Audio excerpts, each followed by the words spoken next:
Hello, everyone. Welcome to the latest episode of What's at Stake, a Penta podcast.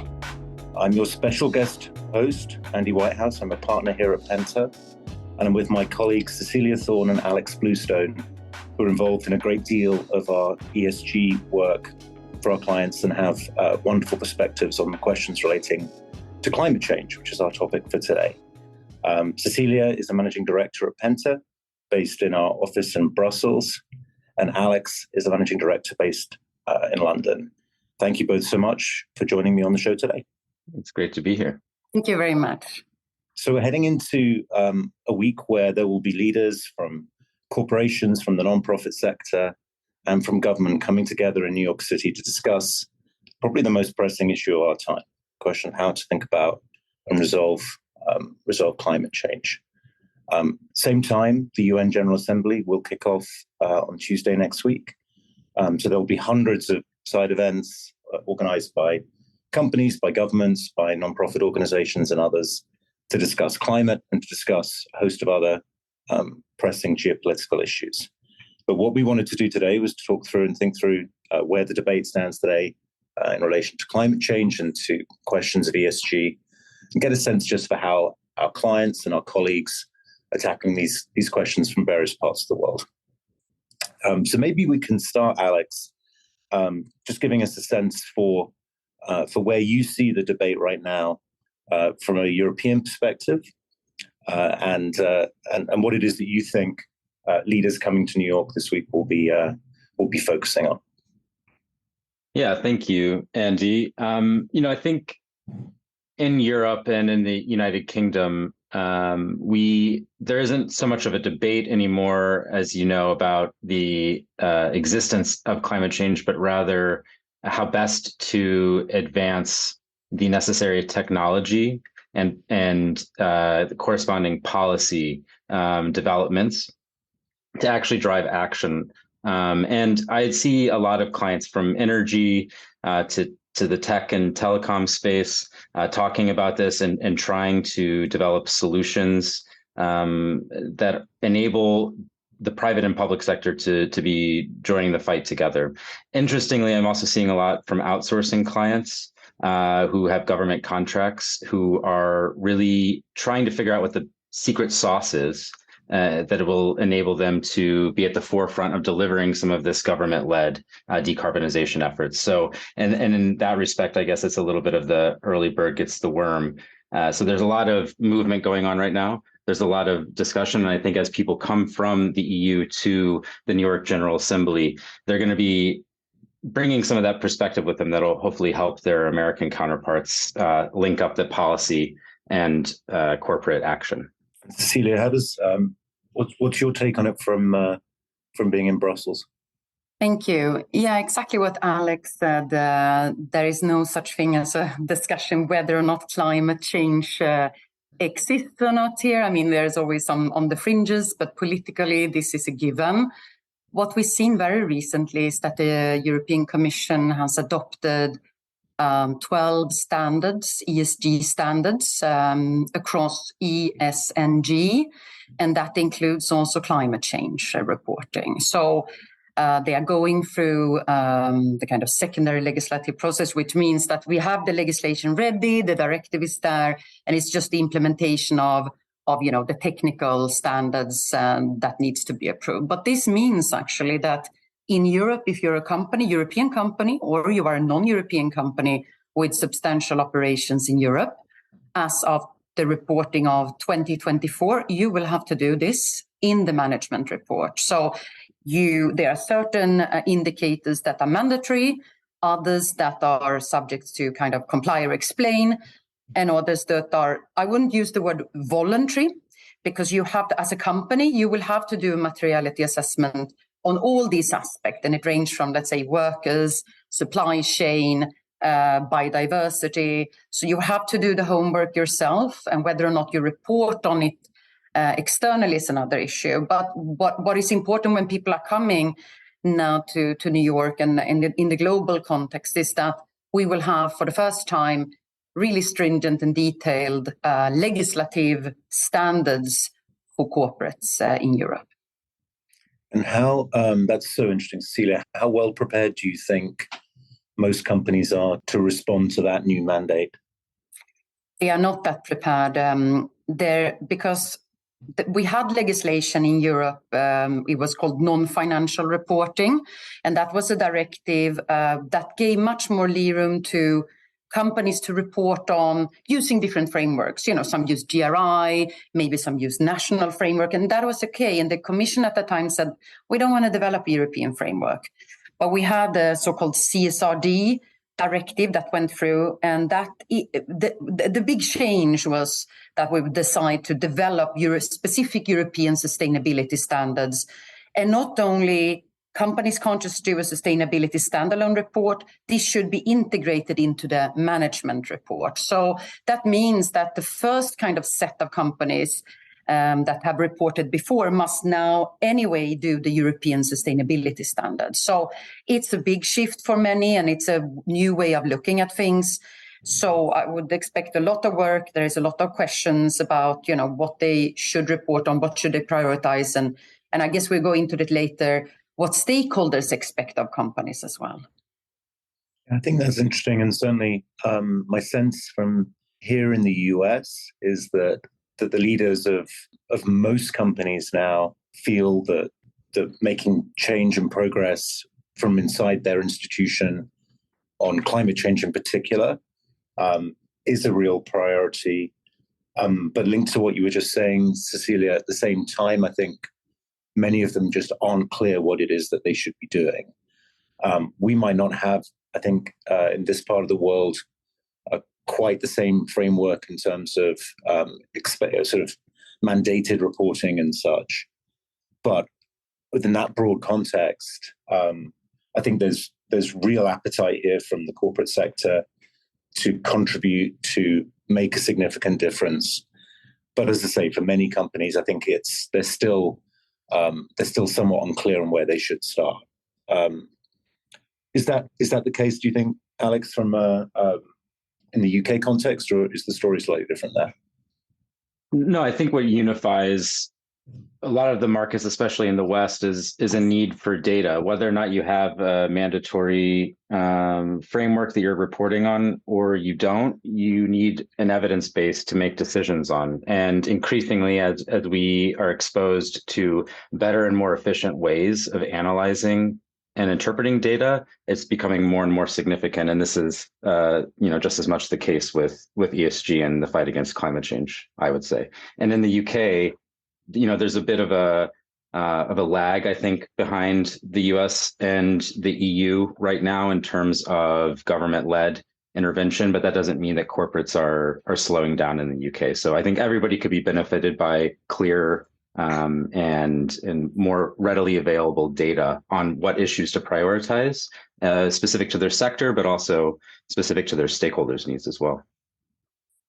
And Alex, I know you've been doing some thinking about stakeholder expectations and how it is that the different groups are thinking about ESG and climate change in particular in the context of all of the other big pressing public topics. Can you just give us a sense of where you think the public conversation is around this, how it is that the public is prioritizing this topic versus others?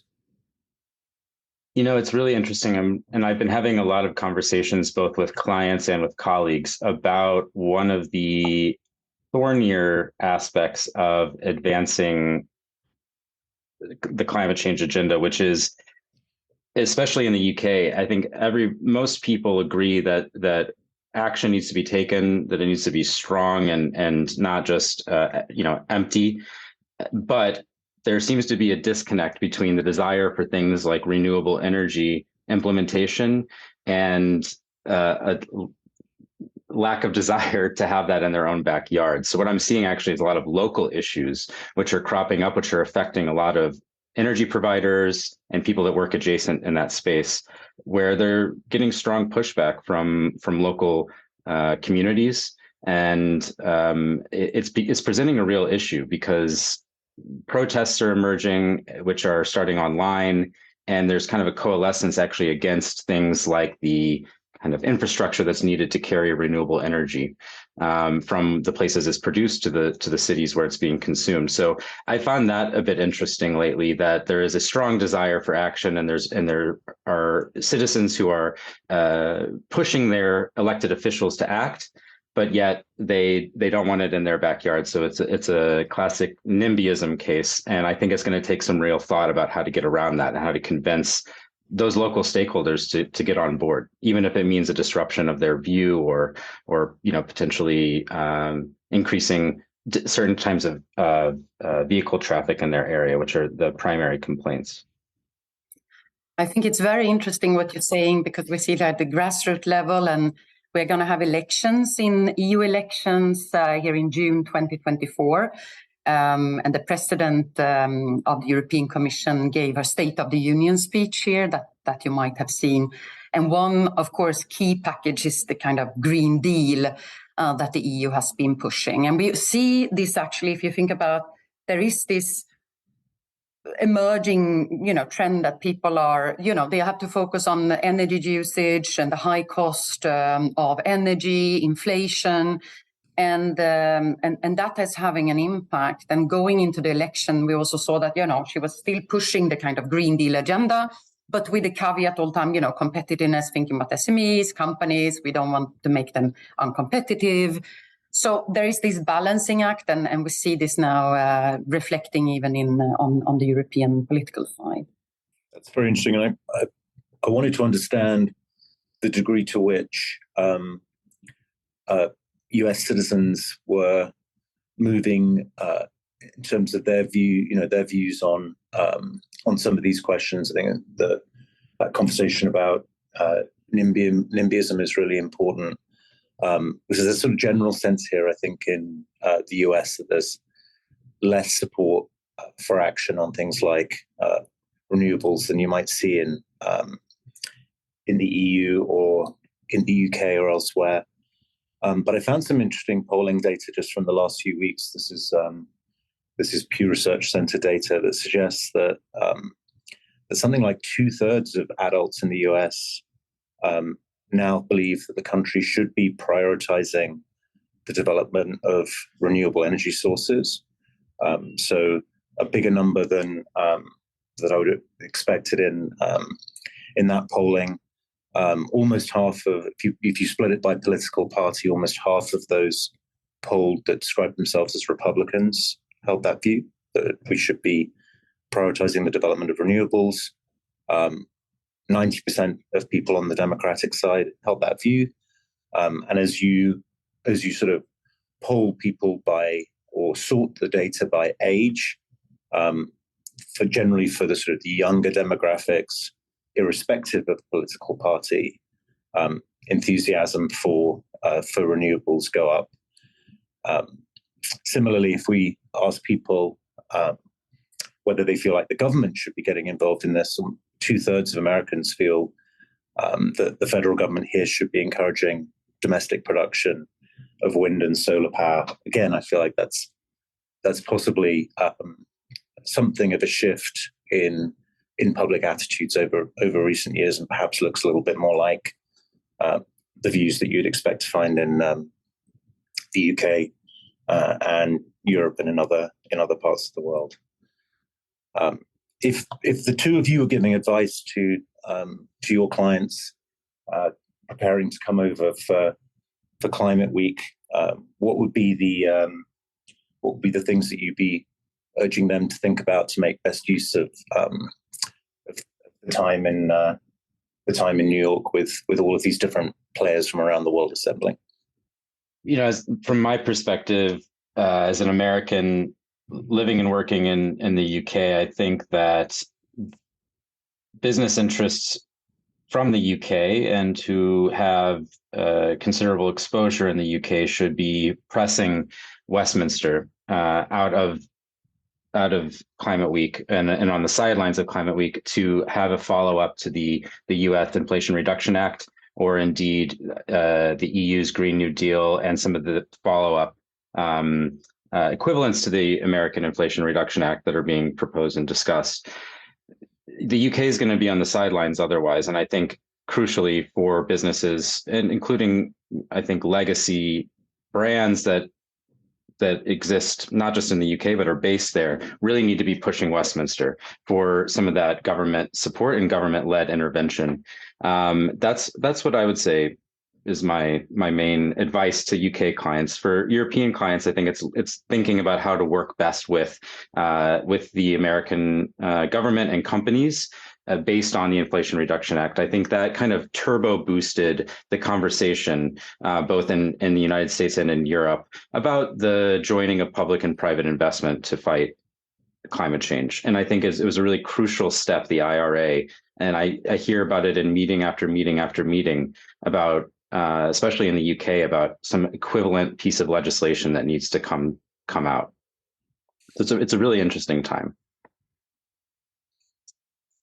Yeah, I agree, and it's also important to, I think, for European actors, governments, companies to understand that the sentiment is different, and you would look at it differently from a political context. But we see kind of on the global level, we had recently the ISSB's framework, that was 2 reporting frameworks on climate, and that is kind of giving a baseline on for companies operating across the world, and many jurisdictions will want to implement that in terms of national legislation. And so it's the complexity and the trends. I would like to just add that what we see as an important trend, specifically also in the US and the UK, is how much investors are pushing for this. As Alex said, everybody wants more data. So regardless of the politics around this space, it's about getting more data in order to, assess companies, allocate capital, and even say in the public space, ESG data will have an impact on public funding. So whether or not the politics around it is volatile, we still see the trend, and it's going in one direction, and it's more reporting, it's companies taking this seriously, stakeholders getting more involved. So we see that with a various degree of granularity across jurisdictions, but I think that's interesting to keep in mind.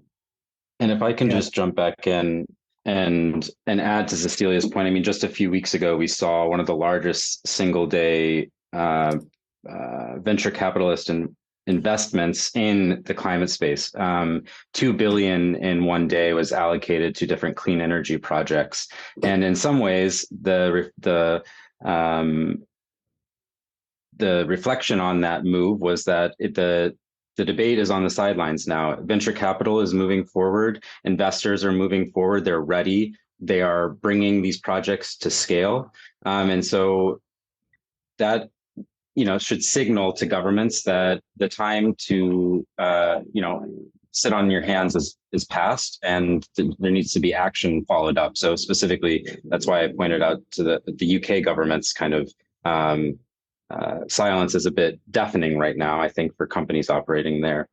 But I think as well, going back a little bit to the EU perspective coming into New York, I mean, I think initially EU companies were worried about the impact that the subsidies and tax breaks that the IRA put forth were going to affect their ability to compete. We haven't seen that yet, with the exception maybe for batteries. But actually, the IRA, I think at its core, has just invigorated the international discussion around what steps are needed. And there may be differences market to market in terms of what policy levers are pulled. But at its core, it seems that most corporates are ready to take up the baton. And you're seeing both their investors and their government partners kind of meeting in the middle. And I agree that it's interesting. It has actually pushed the EU to put forward a Green New Deal. I mean, the worry you see from politicians here is that for certain European companies with substantial US operations, that they will step up some of, maybe slow down a bit in certain jurisdictions in Europe, because the IRA is more favorable in terms of public funding. So there is a little bit of a competition and a worry that some companies will prioritize US rather than EU because of the IRA. But still, I think overall it's it's positive because it has pushed the kind of green and renewable agenda in a serious way. And as Alex said, it's also have revigorated the private investors to really invest also long term in this space. Very good. Let's take a quick break. When we come back, we'll talk a little bit more about how Penta clients and government corporations and others are communicating around and thinking about reaching their climate goals. And let's spend a little bit of time talking about some of the results that we expect to see coming out of 2023 Climate Week. So back in a minute. Thank you, Alex and Cecilia. Penta is the world's first comprehensive stakeholder solutions firm. We are a one-stop shop for the intelligence and strategy leaders need to assess a company's reputation and make decisions that improve their positioning.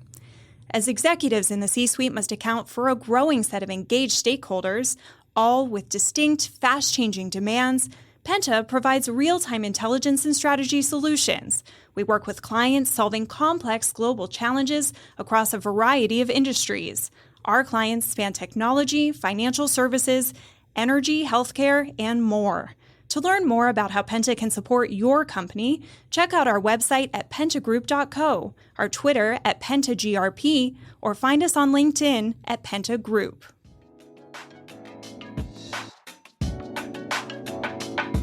Welcome back to this latest episode of What's at Stake, where we're talking about ESG in general and climate change in particular, heading into New York Climate Week, which is coming up. So let's dive back in. The next part of the conversation, I talked a little bit earlier about some new Pew research on attitudes to climate change here in the US. And in this little section of the podcast, we want to talk a bit about what it is that corporates are doing, the kind of commitments they're making. What I thought was really interesting in the data is that this sample of Americans asked about whether corporations and big businesses here are doing enough to reduce the effects of climate change. 2/3 of those polled said that corporations are doing too little. Roughly 1 in 5 think that corporations are doing about the right amount, and only 1 in 10 think corporations are doing too much. So sense here from US citizens that their expectations for companies are not being met in terms of action on climate change. And the same true for government. So majorities of those polled in this particular survey saying that they felt that state elected officials are not doing enough, that the energy industry is not doing enough. So an expectation here, at least, that the companies should be doing more, the government should be doing more. So as we think about the companies and the clients that we work with and the agenda that they're setting out for action on climate change, how should we think about the communications component of it? Obviously, there is real appetite from citizens to see companies taking action and to understand what they're doing. How are you both helping organizations think through that piece of the assignment, getting the message out about the action that they're taking? I think one of the things that I find myself discussing a lot with clients or just with peers at other companies is the need to authentically communicate about what your organization can really do, what its impact can be on this, and not a pie in the sky goal that is kind of unattainable, but more honing in on what your operations produce in terms of their emissions and what type of emissions those are, and really honing in on what you can do to drive those down, enhance other aspects. I think we often forget about the social and governance aspect when we're talking about ESG. A lot of people focus on the emissions because they're the kind of most in your face. But I think the authentic communication around this, and authentic is maybe an overused word in today's communications and corporate affairs circles, but I think it's important because otherwise what you can open yourself up to are claims of greenwashing, and that can completely deflate the positivity positive sentiment amongst stakeholders around the real efforts that you're making, and it can kind of take the wind out of your sails in terms of building partnerships and expanding the great work that you're doing. So even before you're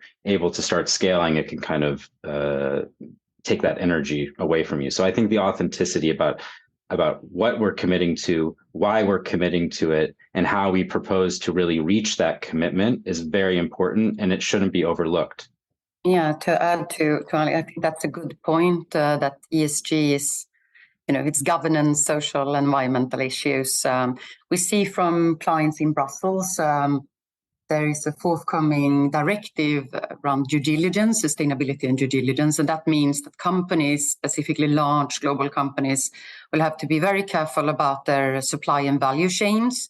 And the focus is on environmental and human rights issues. And this will go as far as a civil liability regime, which will allow NGOs, trade unions and other stakeholders to sue companies for any breaches on environmental and human rights across the value chains globally. So this is quite far-reaching legislation. It's going through the final stages in the EU process before it's agreed. They expect to agree it at the end of this year.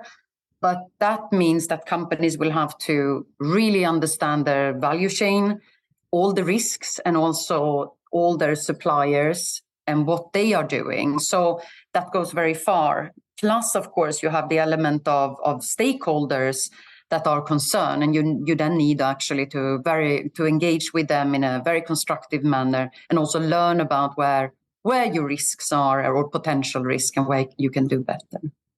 It's very interesting. It's going to obviously there's going to be a pretty significant data and sort of reporting challenge associated with what you're just describing there, Cecilia. I mean, a very significant change in the way that companies are going to have to gather information about the organizations that they work with and assure themselves that they have confidence in the data that's being provided to them, because it's no longer enough just to sort of make sure that they've got their own house in order, but they're also now relying on all of their suppliers to be living up to expectations. So a real premium, I would think, on everybody having great, reliable data and being able to communicate that information in a way that is accessible and understandable, and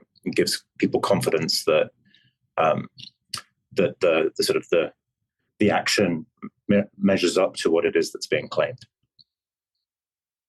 Yeah, exactly. And I think the challenge is also this will apply to non just European companies, and it will have a global application. So there are a lot of companies that they are not aware that this is coming, or they haven't really thought through how to deal with it, because it's tricky, it's difficult. And we don't know yet to what an extent, you have to put the value, to what an extent are you responsible, how long is the value chain. These are all the details being negotiated at the moment, but it is a very interesting development that we'll see forthcoming European legislation. We had it in a couple of European countries. There is something similar in France, for instance. But of course, on a European level with extraterritorial implications for companies, even American companies, will mean that exactly what you say, they need to start to rethink their processes, reporting, but also internal kind of compliance processes in order to cope with this. Right. I guess, Alex, you talked a little bit about greenwashing. I'd love you to say a little bit more about that. But one thing I'd say, reflecting on what Cecilia was just arguing there, is that the risk of being accused of telling a story that isn't completely true must be going up in a context where expectations are changing in the way that you just described, Cecilia. So, Alex, tell us a bit more about greenwashing, and give us a sense of whether you feel like that accusation is going to be leveled even more often, given the sort of the increasing expectations. Well, I think it's interesting that this year's Conference of the Parties is in a location famed for its abundance of oil. And in fact, the presidency of the Conference of the Parties this year has come under fire and scrutiny because it represents one of the local national oil companies. And so even at the level of something as official as the UNFCCC's COP, which is a major event, that coming under scrutiny for the leadership, whether that's fair or not, I'm not making a judgment, but it has been a topic of discussion for the past few months since that announcement was made. So even at that level, there are claims of greenwashing and claims of a lack of credibility.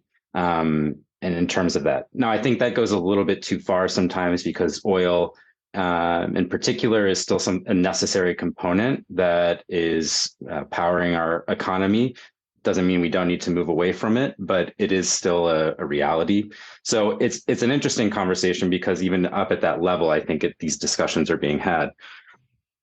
In terms of how to not fall into that trap, though, I think it's just being smart and asking yourself, whether it's you're sitting on a comms team or on a public affairs team, it's being smart. And I'm not trying to be smart aleck by saying that, but you have to sit and question your actions and put on the hat of different stakeholders and ask yourself, what would the reaction be if I said I was going to help invest in continuing education for hourly workers at my big box store in the United States, and I set aside maybe on average $500 for each employee? That's telling a story, but it's not really going the full length that you could go, or perhaps you could structure it differently so that more people could have a higher funding stream. So it's just thinking through, I think, in a slow way, which we aren't used to doing so much anymore. I think we're used to rapid decision making, but I think this is a serious issue that kind of requires more methodical thought and making sure that what the story you're telling actually lines up to what you're doing.